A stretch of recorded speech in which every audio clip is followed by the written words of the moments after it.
Hello and welcome to another episode of the SJS podcast. My name is Father Stanislaus Achu. I am on faculty here at St. John's Seminary. I am serving currently as the interim vice rector and I teach New Testament scriptures. Today we are here to talk about a document that Pope Leo XIV put out last year, December 8th of 2025, titled A Fidelity that Generates the Future. And here to talk about this document, I have Dr. Coughlin here. Dr. Coughlin, do you mind introducing yourself, please? Of course. Thank you, Father Stan. So I'm Michael Coughlin. I'm on the faculty here of St. John's Seminary, where I teach church history and Christology. And it's great to be here to talk about this document on priestly formation on the 60th anniversary of the Vatican II documents on both priestly formation and priestly ministry. Thank you. This apostolic letter is very, very important, I think, in my opinion, to seminary formation. And you, Dr. Coughlin, being here on faculty for a while now, you probably would have seen a great deal of what formation means and is from your experience in class and joining us in activities that we've had and your previous experiences too. Do you agree that this has a lot to give to seminarians, and could you then lead us into why you think that is the case? Absolutely. I think that in many periods of the life of the church, a special focus on renewing the priesthood is key to renewing the life of the church as a whole. And so, from my perspective as a layperson, to teach in this environment of a seminary, dedicated to primarily forming priests to minister in our parishes, throughout our area, but also lay people for different forms of ministry, but especially priests, is such a privilege, is such a way to be involved in the life of the church. So I think it's always of importance, and I think at this moment in time, Pope Leo invites us to kind of consider anew the church as a whole, but I think specifically seminaries and seminarians and faculty, those involved in priestly formation, to really consider this topic anew. And as you mentioned, this letter was issued in December of 2025 on the occasion of the 60th anniversary of the Vatican II documents on priestly formation and on priestly ministry. So it's kind of an occasion to look at the church's teaching through that council, the experience of the church in the time since the council, and at the beginning of his pontificate, that's kind of a fresh start. I think Pope Leo invites us to think about this role of priestly formation today and into the future. Yeah, thank you for that. Let's go right into the document, into the letter. It begins on the first paragraph to state very, very categorically that a fidelity that generates the future is what priests are called today. And then it goes on to talk about how this fidelity comes out and all of those. Could you just give us a sense of how this fidelity as the theme of this letter runs through, and any other thing that you want to elaborate on it? Yeah, I think that theme of fidelity or faithfulness, Pope Leo situates in that personal relationship with Christ. So the personal relationship with Jesus to be called to this vocation. So it's focused on especially priests, but I think by extension it speaks to all of us in that fundamental vocation we have as Christians in baptism. And I think that's an element of this consideration of priestly formation, priestly ministry. It's distinct from the laity, but it's in relation to. And so that fidelity to God, fidelity to the church, fidelity to the people that priests are called to minister among and minister to, I think is the major theme. Nice. Thank you. So speaking about that, fidelity to the church, fidelity to the community, to the people of God, can we then go into kind of analyzing in not too many words the various subsections of this document, of the fidelity, the way that the Pope brings them out. The first, he comes on paragraph 5, begins to speak about fidelity and service. How do you understand what the Pope is saying in this section, and what can you say how it applies to seminary formation?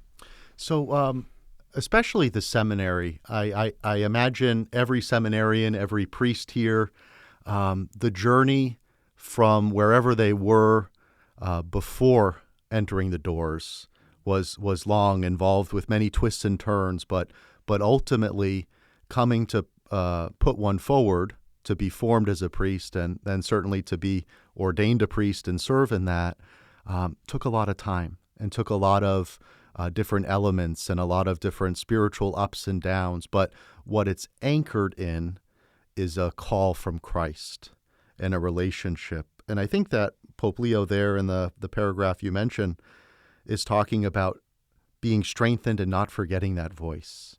Because sometimes that call can be thought of as way back when, but now there's lots of responsibility and challenges and things like that. So I think the invitation to refresh the newness of that call, not just yesterday, but today, and to live from that today, I think is at the heart of that kind of renewal of priestly identity, priestly ministry, and for the seminarians, their continued discernment, and as they're responding to that call throughout their formation. Yeah. No, thank you for that. It reminds me to one of the paragraphs it mentioned of how listening to that call is really what helps the seminarian and the priest in the future to endure in the journey, to continue to keep an eye and an ear to what God put in their hearts. Using the Latin term sequela Christi, following Christ or walking with Christ on the path. That's really what helps one to get to that journey. And that's right. And I think that there's that kind of personal call, but it's not a personal call in isolation. It's in community. And so there's first and foremost in the seminary context, the community of the seminary itself, the seminarians, the faculty, again, those that are involved in different ways in the elements of formation. So that really bond that one shares with others, and really it's a bond with the church of all of the followers of Christ responding to the call. Yes, each of us individually and personally, but also together. And I think that's a regular theme the Holy Father returns to, that connection to service with the other, but also to community. So priests with their bishop, priests with each other, but also priests with the laity, the other members of the church. I think that's core to understanding that call. It's not just me and God, but it's called to this service in the life of the church, which is directed toward others. Yeah, thank you for that. That actually creates a segue to the second subsection of what fidelity, the Pope says, fidelity and fraternity. And I suppose it's going towards what the priest does, not in isolation from his brother priest. And this is starting from paragraph 14, speaking about the brotherhood and the fraternity that the priest should look forward to. Can you speak to that too, please? So absolutely. Again, that bond. And when a priest is ordained, right, he's always ordained to a particular community or a particular church. So in ordination to the Archdiocese of Boston or the Diocese of Springfield or Manchester, one becomes a member of the presbyterate. So there's an order, a bond, a community of priests in relation to the bishop, the diocesan bishop. So that fraternity isn't just at least as I understand it, isn't just kind of an add-on, a social add-on. It's really at the core of the priestly identity. But it's also something that needs to be developed, fostered intentionally. And I think, the opportunities of, here at the seminary, I imagine for seminarians to get to know their, not just classmates, but their brothers who they are preparing to serve with and alongside, so that they can be a source of encouragement and support in their ministry, from here on. Oh, yeah. That reminds me of during my seminary formation here, one of our human formation evenings, the priests really stressed the fact that there is no lone priest out there. You have to continue to maintain fraternity with your brother priest and all of those. And unfortunately, I have seen some priests who have gone through very, very bad times. And sometimes they succumbed to the challenge because they were alone. Mm-hmm.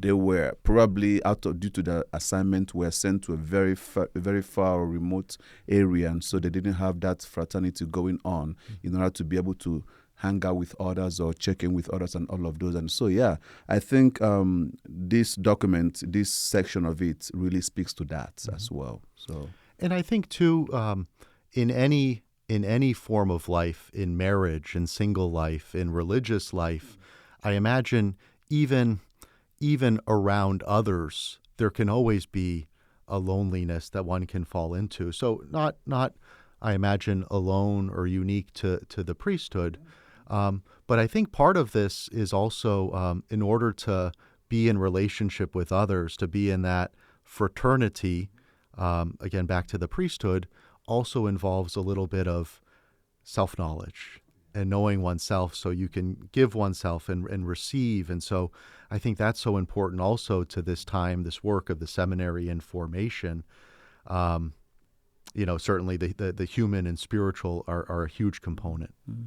Nice. Thank you. The next that he speaks about, starting from paragraph 20, is fidelity and synodality, which he, reading this, I remember him mentioning that synodality is very, very important to him, very dear to his heart. So could you speak to us about this fidelity and synodality, what it means and how it could be envisioned in seminary formation? Yeah, so this understanding of the church as synodal has really been, in the past several years, something that the church has really been trying to come to a deeper understanding with. Of course, we have the most recent Synod of Bishops on the topic of synodality, so this was an important element of Pope Francis's pontificate. And as you mentioned, Pope Leo continues that. Basically, the church as synodal, I understand as a listening church. So within the life of the church, obviously there are different roles: the clergy, the bishops, priests, deacons, the laity, religious. But there's again, that fundamental identity in baptism. And so the church, in her life, really must listen to all the members. What that means in the process, I think that's what's being considered and thought of and really prayed about in this movement of the Spirit to consider this element. But that's what I think it is, the listening church. And so for priestly ministry, I think that can find expression in a parish. If maybe in a parish it's the pastor is the only priest there, well, he stands in relation to his community and having to know them and listen to hear their what are the needs, so that the gospel, the salvation of Christ can be brought to those needs and made present, and vice versa, so that can learn from the faith of everyday people in the midst of family life and work and responsibility, so that listening church. And I think for seminary formation, we're at the time, just the beginning of the threshold of how do we incorporate that into our own ministry, our own work in forming priests for the church of today, but also tomorrow. Yeah. Speaking of the listening church, it makes me remember one of Bishop Barron's homilies that I read that spoke about the mission of the church, which is evangelization. But that evangelization would come when we are able to listen to our parishioners and to everyone who is incorporated in the church, to know how to go out and speak to them, evangelize them, and in that sense. And that's the next subheading there from paragraph 23, Fidelity and Mission. Could you speak to us about that, please? Yeah, so just before the beginning of that section, Pope Leo makes reference to Pope Francis's, I think it's an apostolic exhortation, Evangelii Gaudium, which was issued just at the start of Pope Francis's pontificate.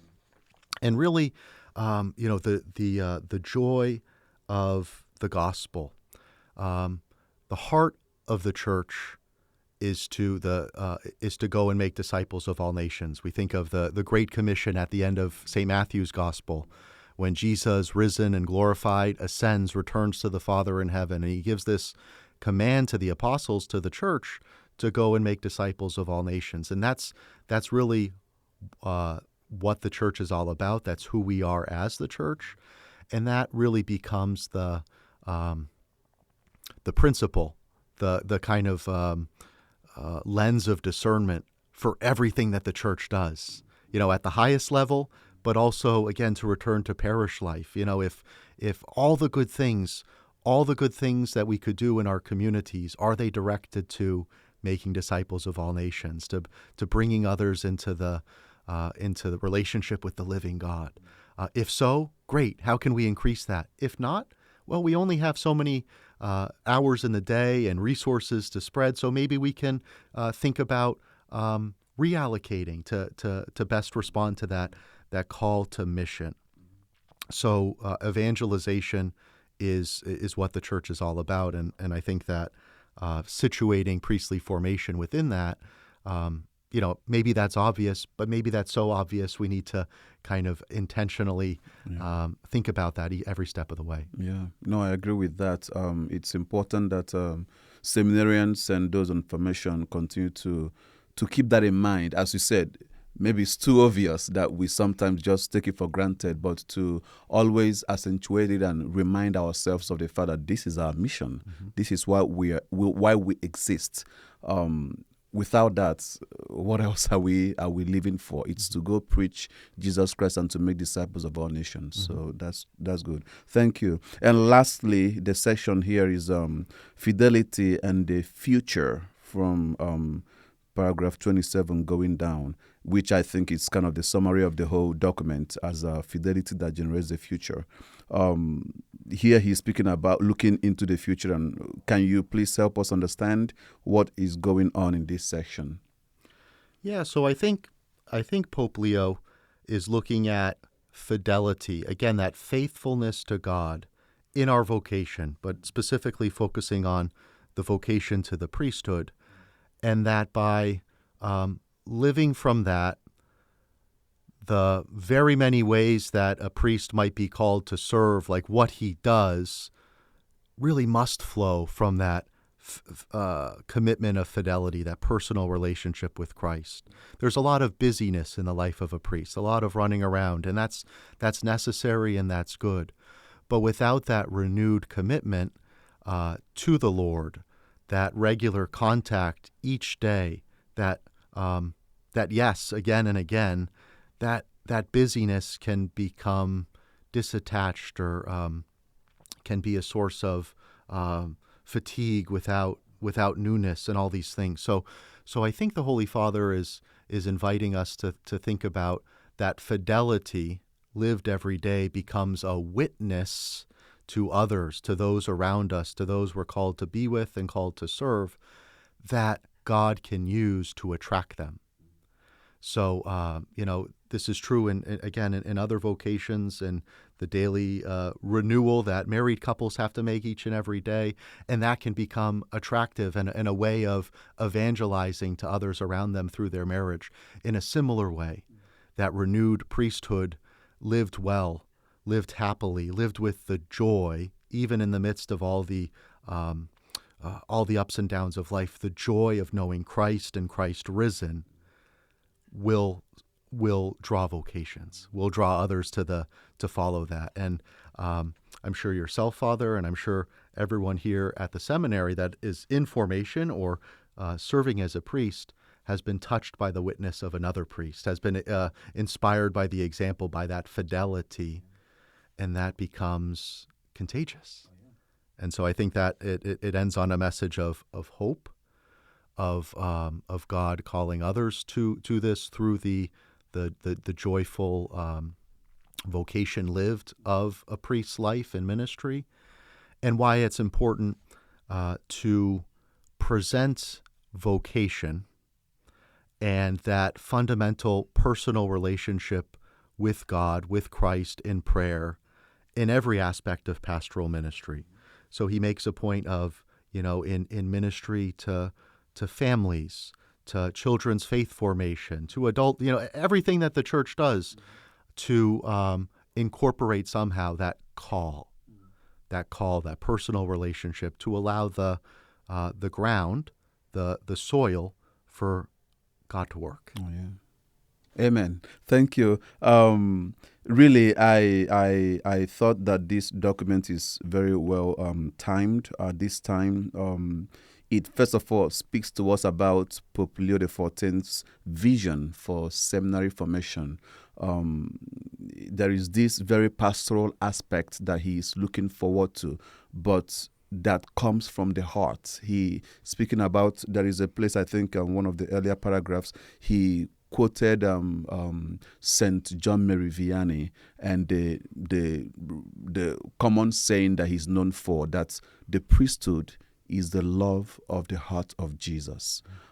So I think this document should be read by every seminarian to help us understand what Pope Leo is really calling us for in terms of seminary formation, which when they form their hearts attuned to that of Jesus Christ, I think of the prayer, Jesus, meek and humble of heart, make my heart like unto thine. If that becomes the prayer of every seminarian and every priest, of course, there's going to be difference in the world, in the way we evangelize in the church. Yeah. Is there any other thoughts? So maybe just one final point, Father. Yes. In talking about priestly ministry and mission, the Holy Father points out kind of two different extremes that can be fallen into. So one is that you're going, do more. I'm measured by how efficient, productive I can be. Yeah. On the other hand, what he calls quietism. I can't do anything. I can just kind of focus on my own prayer life, and there's too much that one person can't make a change, and those two extremes can become a trap. Yeah. And again, that fidelity helps anchor. I can't do everything, but I don't have to, because only Christ can. And yet he uses instruments, and the priest can, in being faithful, living in fidelity to that call and relationship, can maybe not do everything, but can do what he's called to be a trustworthy steward of what has been entrusted to him. No, that's important, because it could lead to being burned out, or it could lead to just not being effective and then become even bored. That could lead to other bad things in the priesthood. So, no, that's good. Thank you for pointing that out. Thank you so much for pointing that out. And Father, one thing I wanted to ask you about this kind of theme of priestly fraternity, priestly community with bishop, with other priests, with laity. What's been your experience in that kind of forming that fraternity? What are the joys? Maybe what are some of the challenges? Just being a priest, we couldn't stop without myself asking you that. Sure. I would say, first of all, I think it's something that one has to be intentional about, to keep in mind, not just because Pope Leo have said it in this apostolic letter, but if one wants to be happy in the priesthood and live the vocation happily and wholly in a way that he can, then you have to be very, very intentional about keeping that fraternity. Being intentional in checking on with the bishop and just going to his office and say, hey, Bishop, I'm here. Or these days we have cell phones of the bishops, cell phone numbers. So just text him one day and ask, can I come in for dinner, or just talk about this or that and all of those. It's not only when I have problems that I go to him. That has made me become a little closer to my bishop. He knows what I'm going through. He knows any of my issues, and he can rely on me at any time to know that, I know what Father Stan can do and I know what he cannot do. He helps him in placing me on assignment, who knows when. Among priests also, you mentioned that not just among classmates, but among every other person around. That's another thing that I have to intentionally do, to go out of my own way to not just my classmates and my age mates, but the older priests who have served, to understand what has been their motivation all these years, what has been keeping them going all these years. I know priests who have been in the priesthood for 50 years, 60 years. I ask myself, how is that possible? I hope to get there someday. But it's if I keep that fraternity going, that's how I can get, ideas from them and wisdom from them on, not that it's not been rocky or challenging, but they've been able to go beyond those. So how did you do this and all of those? And so, no, for me, it's something I have to intentionally work on. And I can't tell you how much it's helped me to understand that my problems are not just unique to me. The challenges I'm facing are not just unique to me. Every other priest out there, one person or at least, has gone through what I'm going through. It's just to connect to that right person, find out how they did it, how they were able to succeed and go beyond that challenge. That's how you go on. So that has helped me a lot. Lastly, my diocese of Springfield has, which I think most dioceses in the U.S. have, is a mentorship program where you have a priest who's been in ministry for a while who will mentor you at least for the first 5 years of your priesthood. I've gone beyond that, but I still keep my mentor because I have a lot I learned from him. And I'm lucky that my mentor is someone who also is one of the makers in the diocese. So he has huge wealth of experience too. If I have this or that or questions or issues that are going through, I just call him up and, hey, Father, what do you think about this? How should I do this and all of that? So that helps too. Intentionally doing that is the key for me. Yeah. Thank you for that question. Yeah.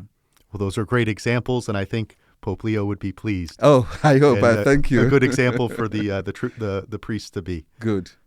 Yeah. I think, one thing I think about, lastly, before we end this episode is every pope, whatever documents that they put out, helps you to understand what's going on in their mind and probably how they have lived out their priesthood. If we think of Pope Leo as an Augustinian priest who has been in communities and have worked in very, very challenging situations, you can see that at least this document is coming out of his experience, what he's lived, and how he wish everyone else can look at and take something out of it. So I'm glad that, again, it's not unique to me. If it's thinking they think I'm thinking, then that means, if I keep that fraternity going, then I know that there are people who have gone through what I'm going through and I can learn from their wisdom on how they were able to go through that challenges or the difficulties. And we can learn from listening to others, which is, again, I think, the heart of synodality. Yes. Well, wonderful. This was great. Thank you, Father. Thank you, Dr. Coughlin. Thank you. And thank you all for listening to us. I hope you tune in to our next episode. God bless and thank you. Bye.